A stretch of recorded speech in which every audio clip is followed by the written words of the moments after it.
The moment he said the words, my fork froze halfway to my mouth. I'm moving out. Just like that.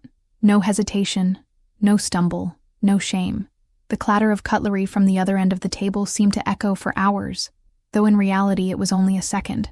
My mother's hand trembled as she set down her wineglass. My brother stared at him with disbelief, and yet, he kept eating as though nothing monumental had been spoken. The turkey steam still curled into the air. The cranberry sauce still glistened under the chandelier, but the room had turned colder than the snow piling outside. I blinked twice, trying to anchor myself in the moment, to decide if I had misheard. If maybe he had said I'm moving the car, or I'm moving on from dessert. But no, his tone was clear, deliberate, like a verdict that had been rehearsed. I looked down at my plate, the mashed potatoes suddenly tasteless, and my gaze fell on the perfectly wrapped gift in front of me. My gift to him.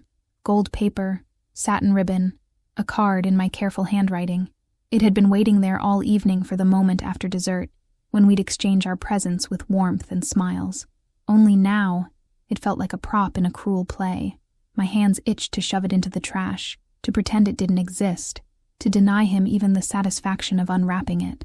But the thing about moments like these is that every second stretches, and in that stretch, strange impulses rise, ones that make you want to lean into the drama instead of fleeing it. I placed my hand gently on top of the box, feeling the faint texture of the paper, and met his eyes. His expression was calm, almost smug, the kind of face that says, "I've decided, and you can't change me." He wasn't looking for a fight. He wanted a scene. He wanted to be the one who dropped the bomb and walked away while everyone scrambled to collect themselves. I could almost see the story he'd already written in his head. Him leaving, me crying, the family whispering in corners, the sympathy leaning his way because of some half-truth he'd feed them later. But as he studied me, something flickered. Maybe confusion at my lack of tears, maybe irritation at my stillness. I sat straighter, my palm still on the gift, and watched his smirk sharpen. The others at the table were still processing. My sister-in-law glanced between us like she was watching a match she hadn't bought tickets for. My father's jaw was tight, though he said nothing. I could feel the hum of unspoken questions pressing against the silence. Why now? Why here? I knew those questions would hang unanswered for a moment longer. I wasn't ready to explain. Not yet. The air between us thickened, the kind of stillness that makes every breath feel like a deliberate choice. He lifted his wine glass, swirling it in a slow circle, his eyes never leaving mine. The deep red liquid caught the light, casting a thin ribbon of crimson against the white tablecloth.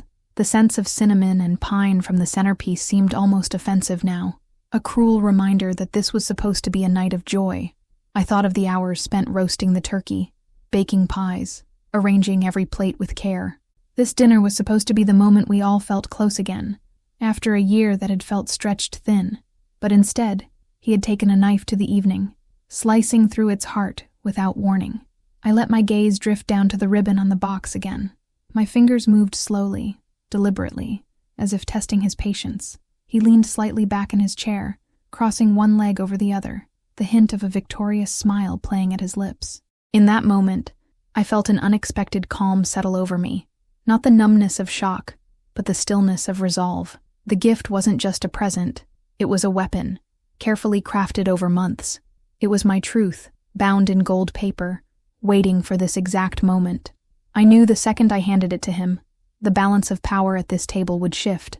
He thought he was delivering the final blow, but he had no idea that I had been holding mine far longer. My breathing slowed, my heartbeat steady as I slid the box across the table toward him, the sound of it against the tablecloth barely audible but deafening to my ears. His hand hesitated before touching it, a barely perceptible pause that only I noticed. For a fraction of a second, his eyes darted to my face, searching for something. Fear, sadness, desperation. But all he found was the faintest smile, one I didn't even bother to hide. It was small, almost kind, but it carried a weight I knew he could feel. Around us, conversations murmured back into motion, but they were thin, fragile, unable to mask the tension that now hummed between us like an exposed wire. His fingers finally closed over the box, and I caught the smallest twitch in his jaw.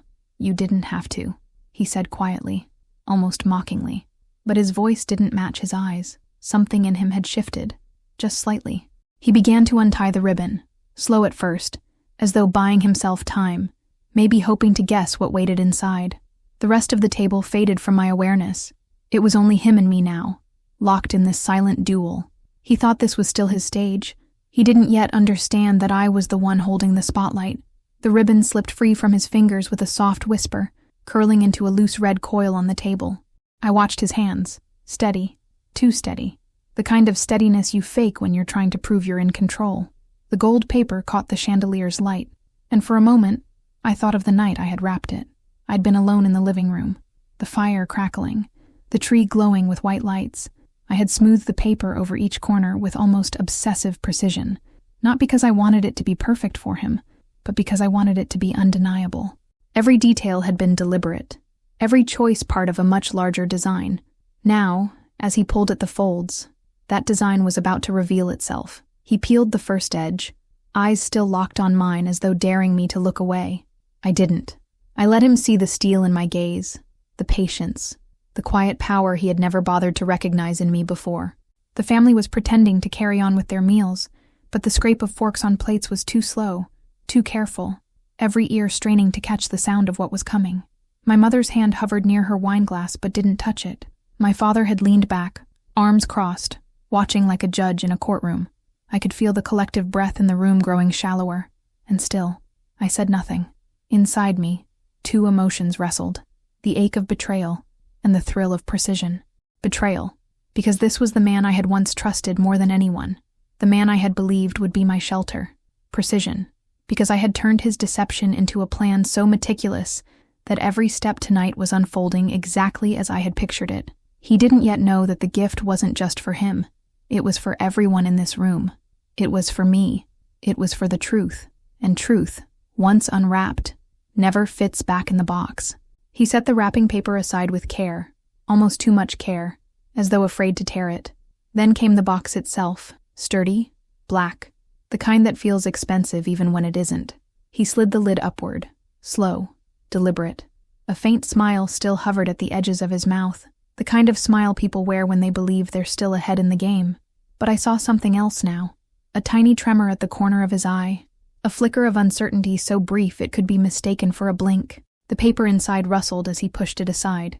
His hands stopped, completely stopped. It was the first genuine pause I'd seen from him all night. He didn't lift the contents out right away. He just stared, as though the object inside had spoken to him in a language only he understood. Around the table, forks froze mid-air.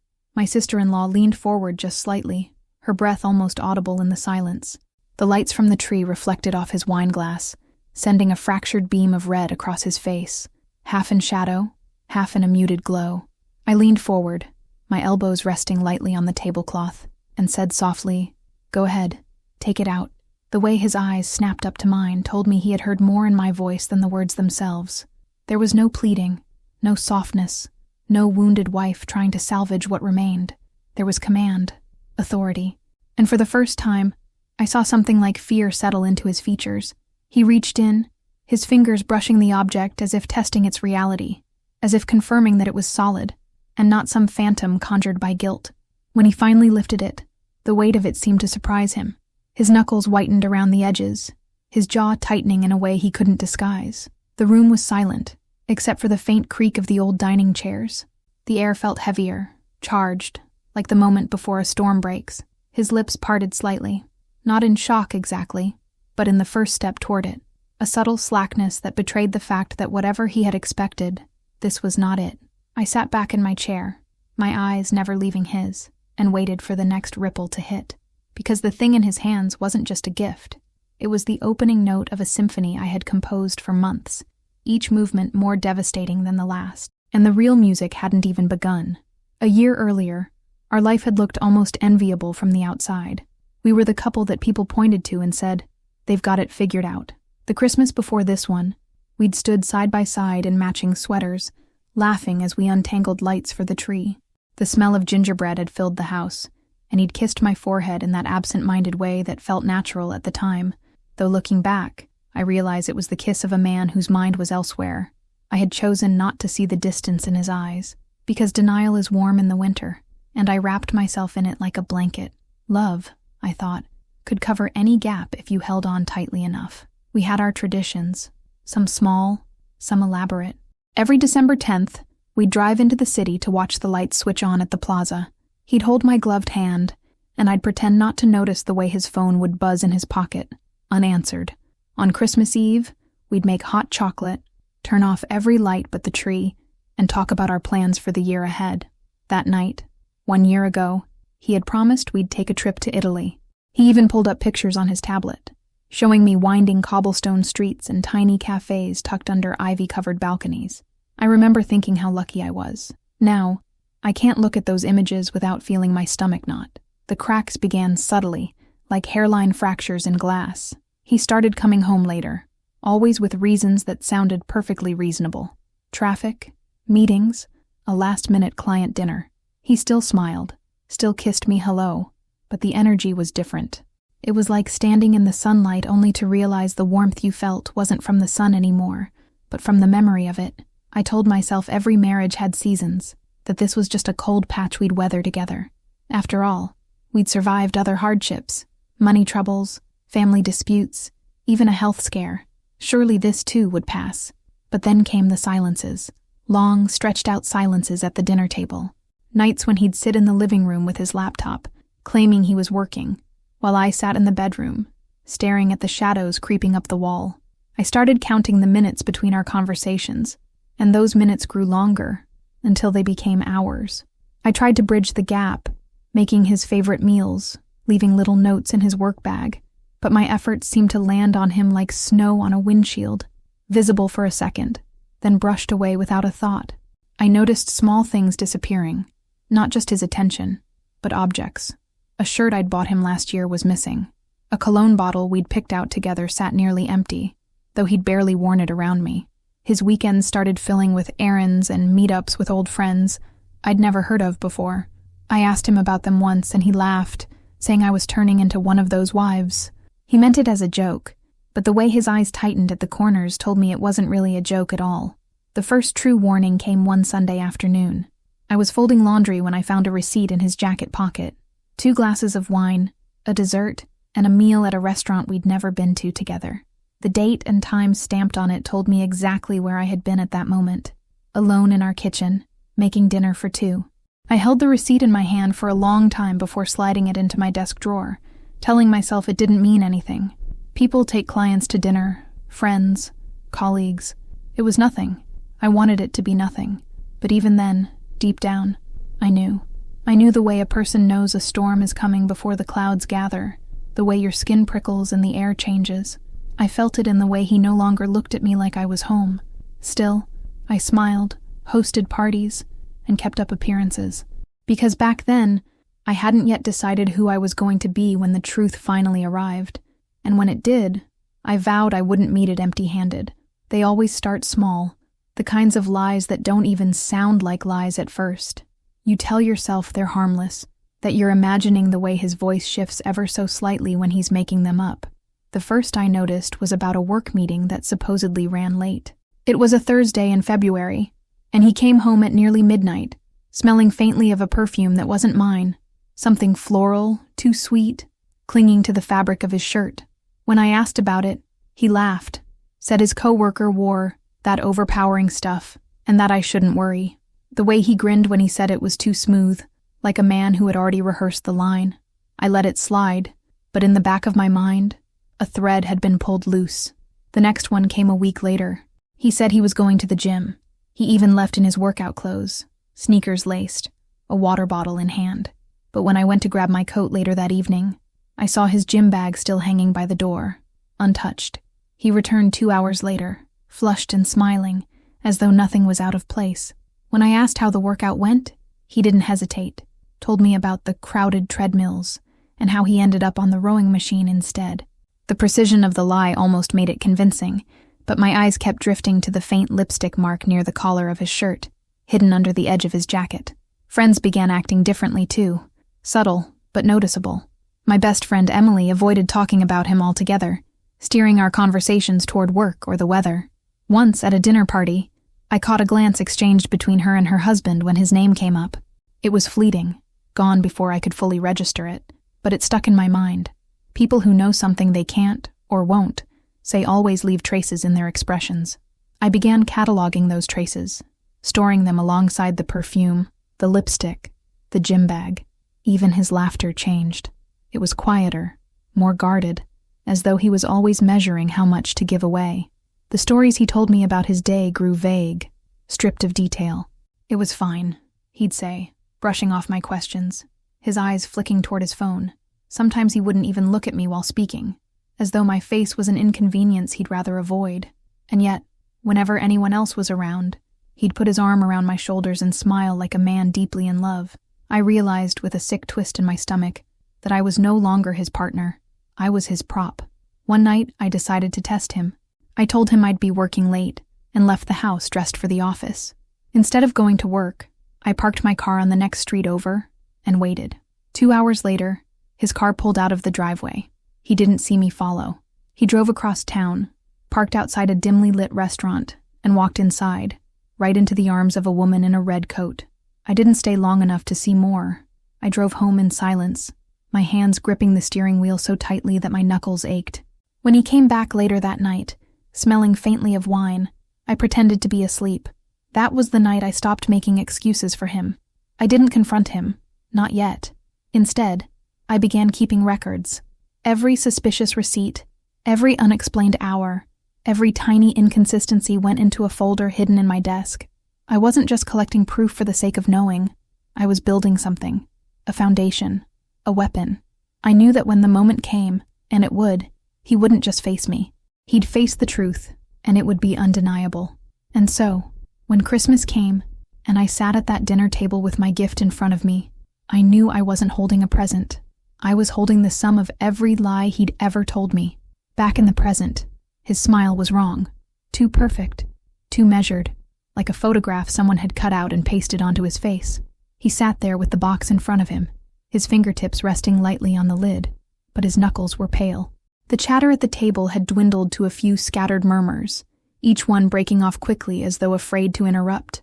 I could hear the faint clink of my father's fork against his plate, the hum of the refrigerator in the kitchen, even the whisper of fabric as my mother shifted in her chair. But louder than all of it was the sound of my own breathing, steady and deliberate, matching the rhythm of my heartbeat. I didn't look away from him, not once. He lifted the lid an inch, then stopped, eyes flicking to me for the briefest of moments. It was fast, almost imperceptible, but I caught it. That quick glance wasn't confidence. It was calculation. He was gauging me, trying to read if this was just some sentimental offering from a desperate wife or something heavier. I offered him no clue, just the faint curl of a smile that didn't reach my eyes. It was enough to make him hesitate, just long enough for the others to notice. My brother's gaze moved between us, suspicion narrowing his eyes, though he said nothing. The room was warm, but he shifted in his seat as though the collar of his shirt had grown too tight. He cleared his throat, a small, forced sound that didn't match the false ease of his posture. From where I sat, I could see the twitch in his temple, the way his fingers tapped once against the edge of the box before stilling again. He tried to mask it by glancing at his wineglass, swirling the contents like he was bored. But the movement was too quick, too sharp. He wasn't bored. He was bracing himself. The tree in the corner cast golden light over the room, glinting off the baubles and sending a faint shimmer across the tablecloth. It was a beautiful scene, one that should have been filled with laughter and warmth. But the air was thick now, heavy with the weight of whatever he thought might be inside that box. I could feel the shift, not just in him, but in everyone around the table. My mother's hands were folded too neatly in her lap, her eyes darting to me, then to him, then back again. My father's stare had hardened into something unreadable, a silent witness who saw more than he would say. I took a slow sip of water, letting the pause stretch, letting him sit in it. The longer he waited to open it, the more obvious his discomfort became. He wanted to control this moment, to dictate the tempo, but I wasn't giving him that. I wanted him to feel the same powerlessness I had felt for months, the uncertainty, the waiting, the gnawing knowledge that something is coming, but you don't know when it will land. I wanted him to understand what it meant to be trapped in a moment you couldn't escape. Finally, he exhaled through his nose and lifted the lid the rest of the way. The muscles in his jaw tensed as he looked inside, but before he could reach for it, I leaned forward slightly and rested my elbows on the table. "Go on," I said, my voice low but firm. There was no warmth in it, no trace of the woman who used to beg for his attention. His eyes locked on mine again, and for the first time, I saw the faintest shimmer of something breaking in that mask of his, and that was when I knew he was afraid. Not of me, exactly, but of what I knew. Of what I had brought to this table under the cover of gold wrapping paper. He had built his world on secrets, and now, piece by piece, I was about to dismantle it in front of everyone. It began the night I followed him to that restaurant and saw the woman in the red coat. I didn't cry when I got home. I didn't scream or break anything. I sat at the kitchen table in the dark, my hands wrapped around a mug of tea that had long gone cold, and I started making a list. Every unanswered question, every strange detail, every inconsistency that had been brushed away with a smile or a laugh. I wasn't just cataloging his behavior. I was building a timeline. That night, something in me shifted. I stopped thinking like a wife and started thinking like an investigator. At first, it was small things, checking bank statements for charges I didn't recognize, watching his phone bill for unfamiliar numbers. I noticed how often his late meetings coincided with withdrawals from ATMs across town, places that had no connection to his office. I began taking screenshots of his social media activity, not just his posts, but the comments and likes that seemed too frequent, too familiar, from one particular account I didn't know. I didn't confront him, because confrontation would give him the chance to lie. I wanted proof that left no space for denial. I learned to be patient. There were weeks when nothing happened, when he came home on time, when he seemed almost present again. That was when it was hardest, because part of me wanted to believe it was over, that maybe I had imagined the rest. But patience paid off. I began noticing patterns. The way his cologne changed depending on the day of the week, the way he dressed just a little sharper on certain Thursdays, the way his mood seemed lighter when he came home after being out with friends. I wrote it all down, my notes neat and meticulous, a private record no one else knew existed. One evening in June, I found the first undeniable piece of evidence. He'd left his laptop open on the counter, a message thread visible on the screen. I didn't touch anything. I didn't need to. The words were burned into my mind after a single glance. It was intimate, familiar, the kind of exchange that doesn't happen by accident. He had called her baby. She had asked when he could get away again. I closed the laptop without making a sound and went upstairs, my heartbeat steady. I didn't want him to know I knew. Not yet. By August, I had photographs. Not taken by me, but by a friend of a friend who happened to work near his office. A chance sighting had led to a quiet tip-off, and soon, I had images of him and the woman together, hands brushing, leaning close over coffee, disappearing into the same building late at night. The photos went into the folder in my desk drawer, alongside the receipts, the bank statements, the timestamps. The folder grew so thick that I had to buy a larger binder, and still, I waited. The waiting was its own kind of power. Every day I held my silence. I knew I was building toward something he couldn't see coming. I stopped reacting to his excuses, stopped asking where he'd been. I let him believe he was getting away with it. I even smiled at him over dinner, asked about his day, kissed him goodnight. My calm was my camouflage, and beneath it, I was sharpening the blade.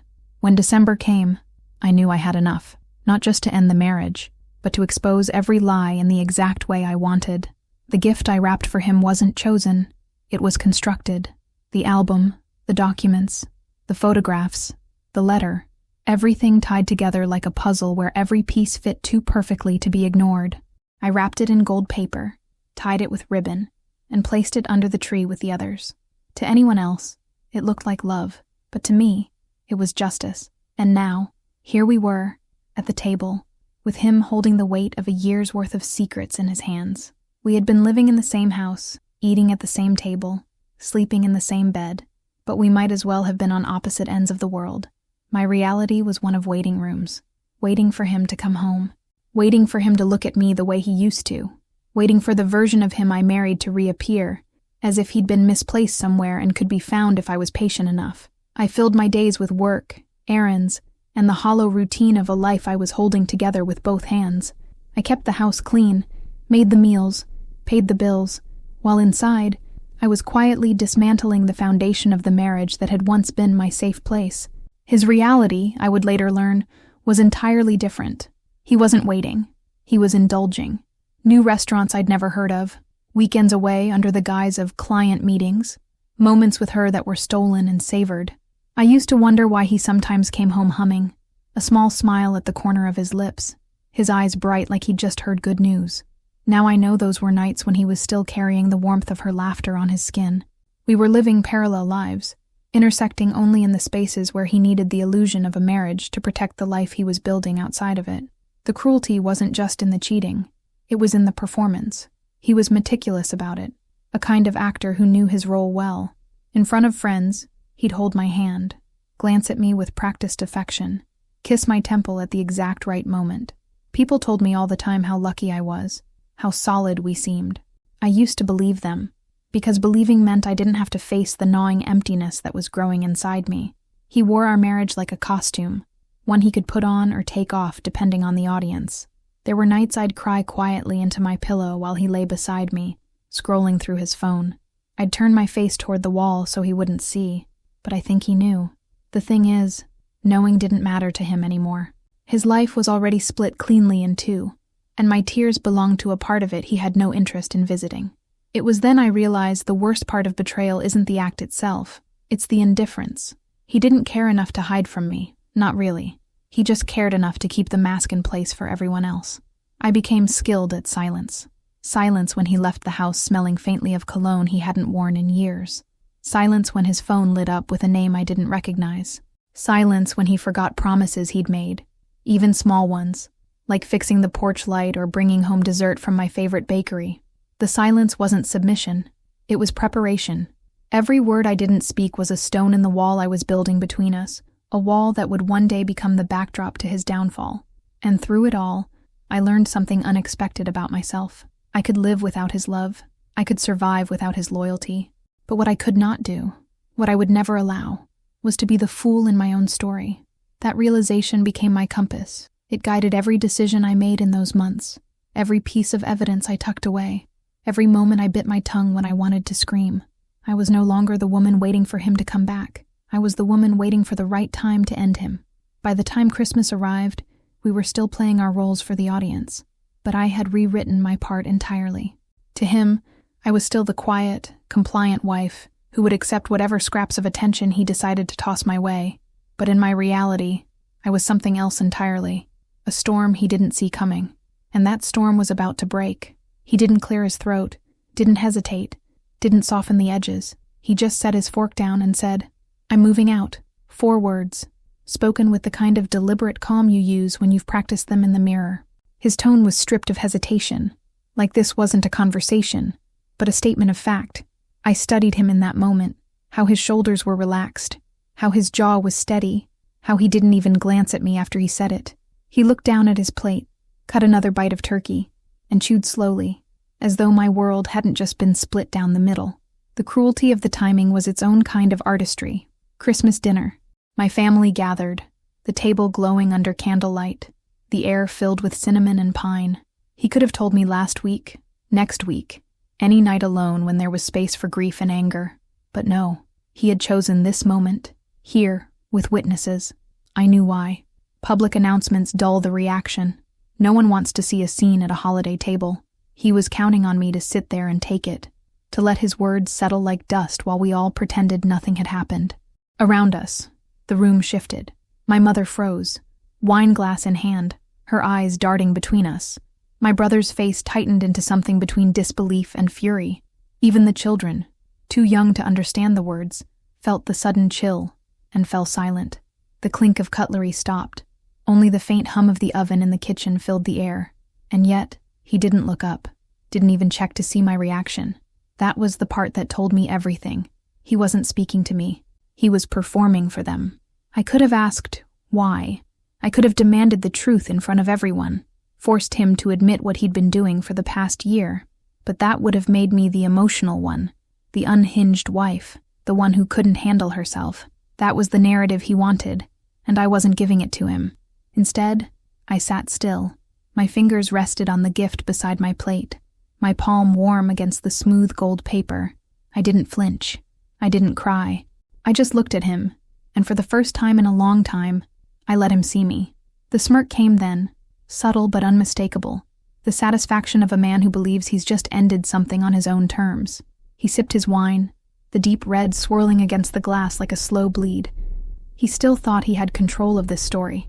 That was almost the most satisfying part, knowing that in the next few minutes, I was going to take that control and crush it in my hands. I let the silence linger, let him think it was his victory. "You've been thinking about this for a while, haven't you?" I said, my voice even. It wasn't a question, not really. More like a confirmation of what we both already knew. His smirk twitched just slightly at the corner. "It's been a long time coming," he replied, still without looking directly at me. That was his mistake. He didn't see the way my eyes narrowed, the faint upward curve at the edge of my lips. In that instant, I knew he had no idea what was inside the box next to me. He thought he was ending a marriage over Christmas dinner. He didn't realize I was about to end his dignity, his secrets, and the carefully maintained version of himself he'd been parading for months. And I was going to do it without raising my voice, without leaving my seat, without giving him the spectacle he expected. The stage was set. Now all I had to do was hand him the first piece of his undoing. I slid the box toward him slowly, my fingers lingering on the edge for just a moment before letting go. The gold wrapping paper caught the candlelight, shimmering like something expensive, something thoughtful, exactly the kind of gift a devoted wife would give. His eyes flicked to it, curious but not concerned. He wasn't expecting anything dangerous inside. In his mind, the danger had already passed with his announcement. He had said the words, drawn the line. He was in control. But as his fingers began to tug at the ribbon, I saw the faintest hesitation, the smallest wrinkle in his brow. Instinct, maybe. The room was unnervingly quiet. My mother's hand rested against her lips, her gaze locked on him. My brother sat forward in his chair, muscles coiled, eyes sharp. Even the children, sensing the electricity in the air, stayed still. He worked the ribbon loose, then tore the paper in 2 quick motions. The lid came off, and for a heartbeat, nothing happened. His expression was neutral, unreadable. And then I saw it, the color draining from his face as his eyes fixed on what lay inside. Neatly arranged, as if by some meticulous archivist, were photographs, not printed on glossy paper, but high-quality matte, each image sharp, clear, and undeniable. He flipped the first one over. There he was, walking hand in hand with her down a street lined with autumn leaves. The next, the two of them in a dimly lit restaurant, his arm around her chair, their heads tilted together in an intimacy that screamed familiarity. The third, them entering a hotel, his hand pressed to the small of her back. Each picture was time-stamped. Each timestamp matched the nights he had told me he was working late. He didn't speak. His hands hovered over the box, frozen as though touching the evidence any longer might burn him. I watched his jaw tighten, his lips press into a thin line. Around us, I could feel the eyes of my family moving between him and me, piecing together the story without a single word spoken. He knew it too. Every second he sat there silent was another second they spent realizing who he really was. "I thought," I said softly, "you might want something to remember our marriage by." My voice was calm, almost kind. That was important. Rage would have given him an escape, a reason to frame me as bitter or hysterical, but calmness trapped him. It forced him to sit there, in that chair, in front of my family, with his sins laid out in front of him like a perfectly curated exhibit. He reached for his wine glass, maybe to steady himself, maybe to buy time. His hand trembled just enough for me to notice. I didn't move. I didn't press. The photographs did all the talking. They were indisputable. I had hired a private investigator 3 months ago, once I was sure my suspicions weren't paranoia. Every detail had been documented, cross-checked, and compiled with precision, and now they were his Christmas gift. I leaned back slightly, my eyes never leaving his. "Merry Christmas," I said, and the quiet that followed was louder than any scream I could have unleashed. He didn't respond. He couldn't. The man who had walked into this dinner confident and in control now sat pale and wordless, his performance unraveling in front of the people whose approval he valued most. And in that moment, the balance of power shifted entirely, and permanently, in my favor. The room held its breath. For a long moment, no one moved, no one spoke. The weight of what lay inside the box pressed down like a silent verdict, unspoken yet impossible to ignore. My father's eyes flicked between the photographs and my husband's face, a flicker of disappointment mixing with something colder, perhaps anger, or maybe resignation. My mother's hand tightened around her glass, knuckles whitening. Even my brother's jaw clenched, his protective instinct battling with the shock of the revelation. The quiet wasn't peace. It was the calm before a storm, a collective holding of breath before the inevitable eruption. He finally looked up, and I saw the trace of a storm behind his eyes. The smirk he'd worn earlier had dissolved into something raw and fragile. For the first time, his gaze wavered under the weight of our stares. He swallowed hard, searching for words that wouldn't come, fumbling for an explanation or an excuse that had already lost all power. This isn't what it looks like," he said, voice uneven, strained. The lie felt thin even as it left his mouth, the desperate attempt to rewrite reality falling flat in the face of cold, hard proof. My brother's voice cut through the tension like a blade. "Then what is it? Because from where I'm sitting, it looks exactly like betrayal." His eyes burned with a protective fury that echoed the hurt behind mine. The room seemed to lean forward, waiting for the story to unfold, waiting for the man who had shattered so many illusions to justify his actions. But justification wasn't coming. Instead, he looked down, unable to meet any of our eyes, and the silence returned, heavier now, weighted with shame. I felt a strange mixture of relief and sorrow. Relief, because the truth was finally out in the open, unmasked and undeniable. Sorrow, because this was the man I had loved once, the man who had shared my dreams, whispered promises in the dark, and made me believe in a future we might build together. The person he was now was a stranger, and yet, a stranger who had lived inside my home for far too long. I realized then that love wasn't always enough to hold two people together. Sometimes, love is just the beginning of a story that ends in heartbreak. He stood suddenly, the chair scraping sharply against the floor. His movements were hurried, nervous. "I don't want to make this worse," he muttered, avoiding my gaze as he reached for his coat. My mother gasped softly, and my father rose as well, a silent gesture to calm the chaos that was about to erupt. But I remained seated, steady, watching him stumble through the doorway, the click of the lock sounding like a final punctuation mark on the night. The room exhaled collectively. Conversations sparked quietly, fragmented by disbelief and whispers. My mother's eyes found mine across the table, and I saw her pain mirrored there. Yet beneath it all was a quiet strength, an unspoken promise that we would stand together through whatever came next. My brother offered a small nod, a silent vow of protection, and I knew I was not alone. For the first time in months, the weight on my chest felt a little lighter. I folded my hands on the table, the gold wrapping paper still resting beside me. The gift had done its work. The mask was shattered, and though the road ahead was uncertain and painful, a new chapter had begun, one I was ready to write on my own terms. The morning after he left, the house felt hollow, like the echo of a storm that had swept through and torn everything apart. I woke to silence, the kind that pressed into my chest and made it hard to breathe. The bed beside me was cold, unmade, a stark reminder of absence. I sat on the edge, fingers tracing the fabric where he used to lie, and for the first time, I let myself feel the weight of what had happened, the anger, the betrayal, the deep ache of loss, all tangled together in a knot that refused to loosen. My family rallied around me, their presence a balm against the rawness inside. My mother cooked meals and insisted I eat, even when my appetite disappeared. My father spent hours on the phone, making quiet calls to lawyers and counselors, his usual stoic demeanor softened by concern. My brother stayed close, helping with small tasks, driving me to appointments, and listening without judgment when I needed to speak. Their support was a lifeline, a reminder that even in the darkest moments I was not alone. But the hardest part wasn't the logistics or the changes to my routine. It was reclaiming my sense of self. For so long, I had defined myself by us, by the life we built together, even when that life was crumbling beneath me. Now, I had to remember who I was outside of that marriage, the woman who had dreams, desires, and strength independent of the man who had betrayed me. It wasn't easy. There were days when the mirror reflected back a stranger, when doubt and fear crowded out hope. But slowly, with every small victory, the pieces began to come back together. I started going to therapy, finding a space where I could untangle the complex emotions that churned inside me. There, I learned that healing wasn't linear, that grief and anger could coexist with moments of peace. I began journaling again, pouring my thoughts onto paper in messy, imperfect waves.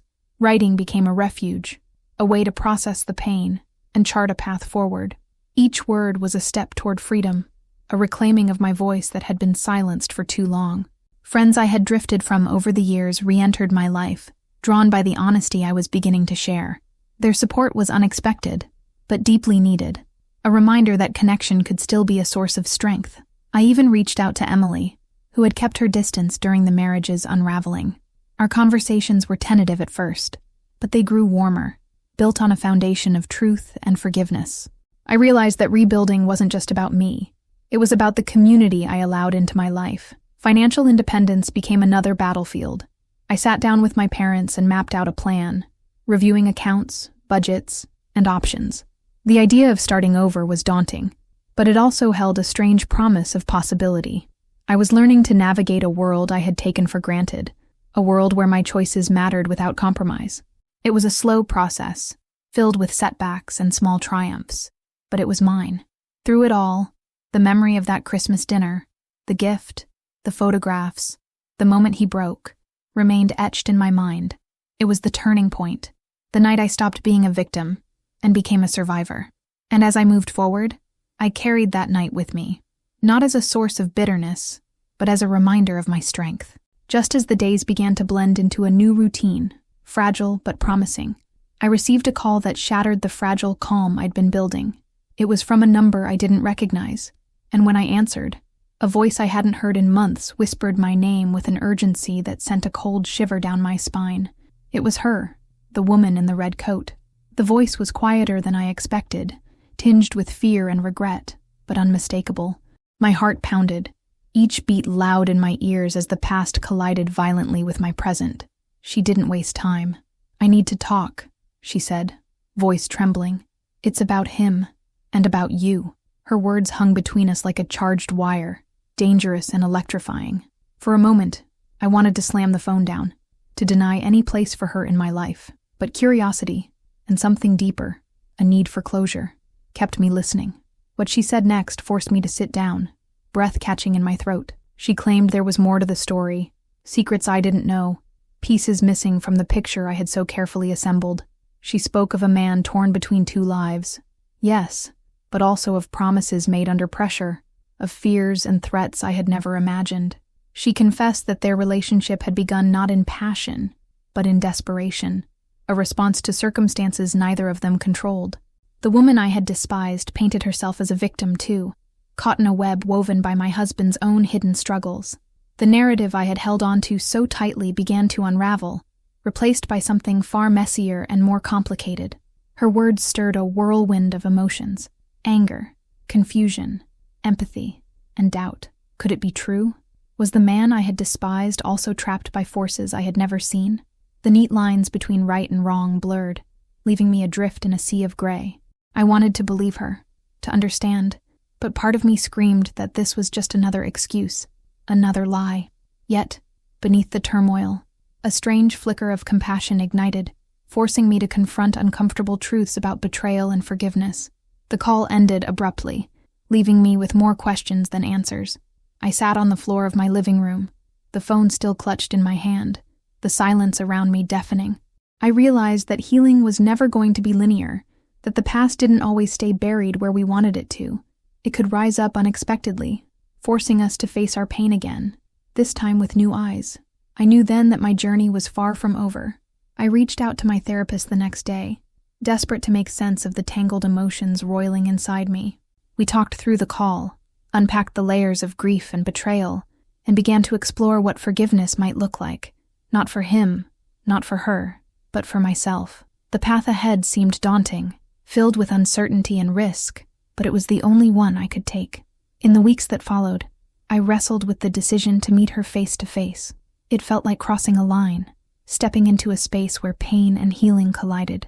But I knew that to reclaim my power, I had to confront the shadows that lingered in the corners of my heart.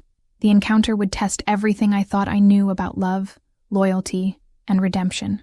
The cafe was quiet, tucked away from the noise of the city, a neutral ground, neither hers nor mine. I arrived early, nerves tight like a coiled spring beneath my skin. When she walked in, the woman in the red coat, I barely recognized her. Gone was the confident figure I'd imagined.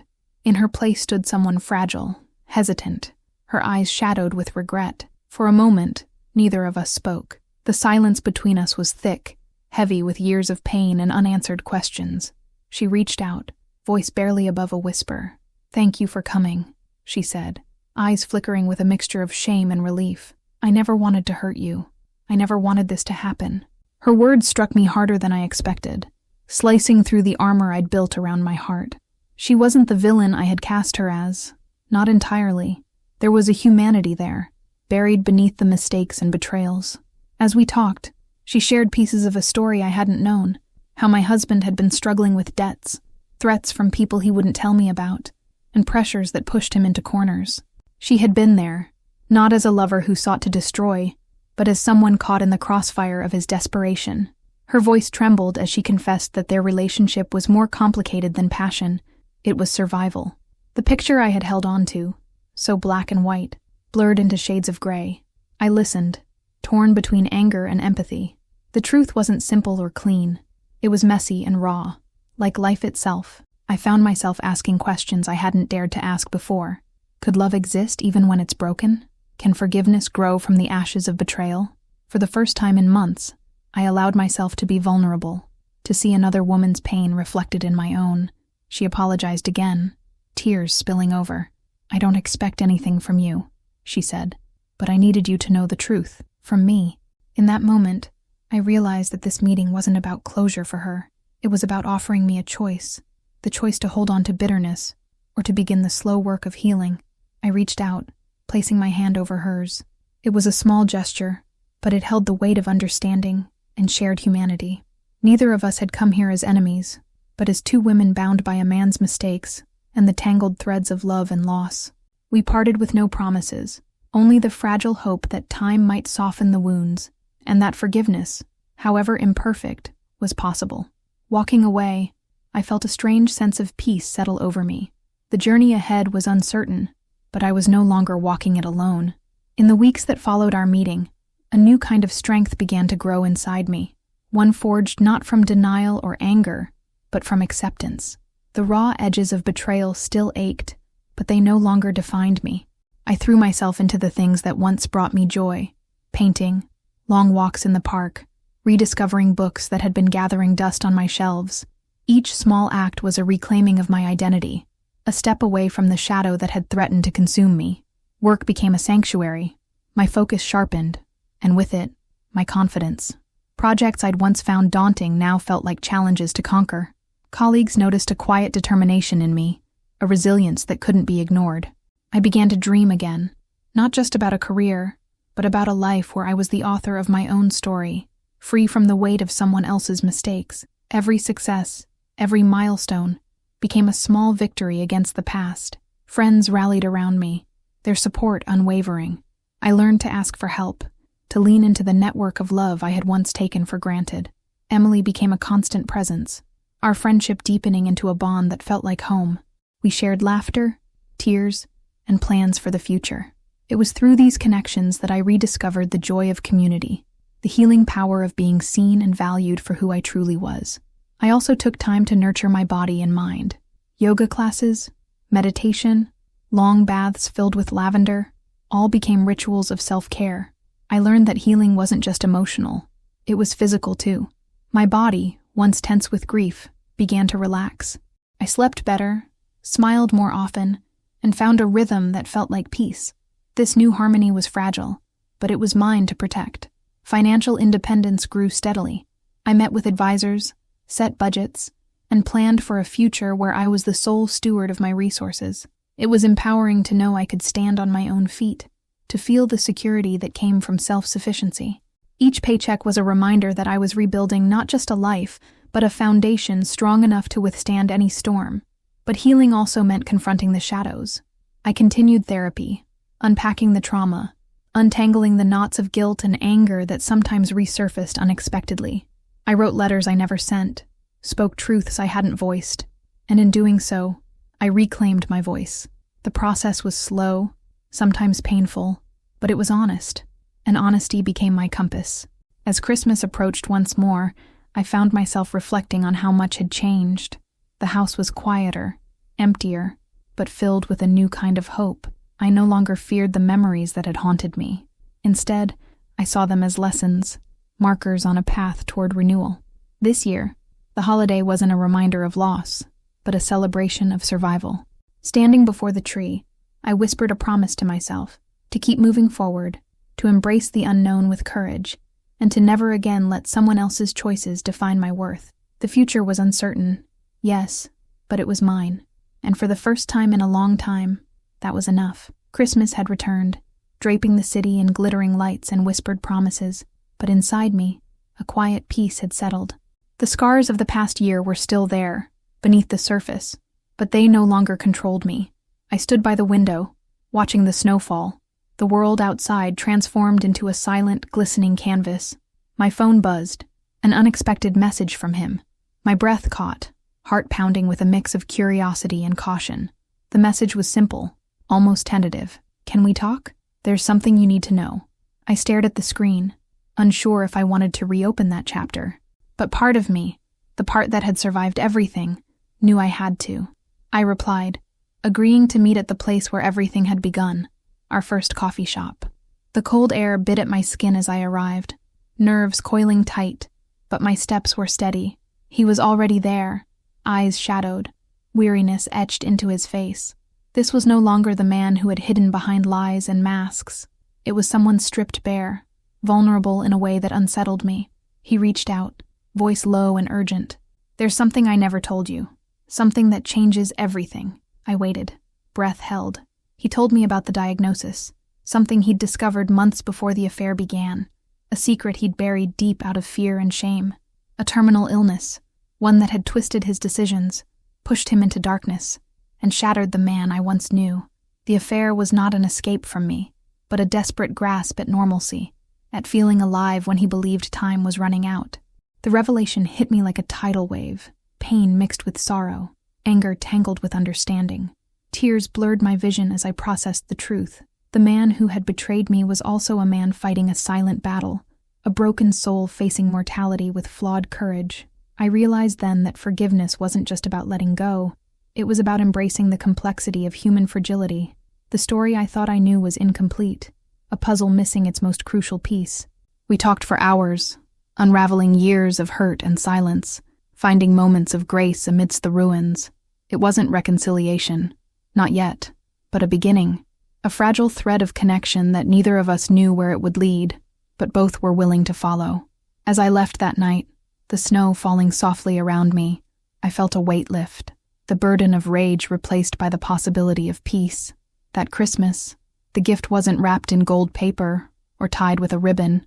It was the hard-earned truth, the rawness of honesty, and the courage to face what comes next. The story had changed, but the heart of it remained, a testament to survival, to love in its most imperfect human form. I stepped into the night, the cold air sharp and cleansing, knowing that though the path ahead was uncertain, I was ready to write the next chapter on my own terms, with strength, compassion, and the unwavering belief that even broken things can be made whole again.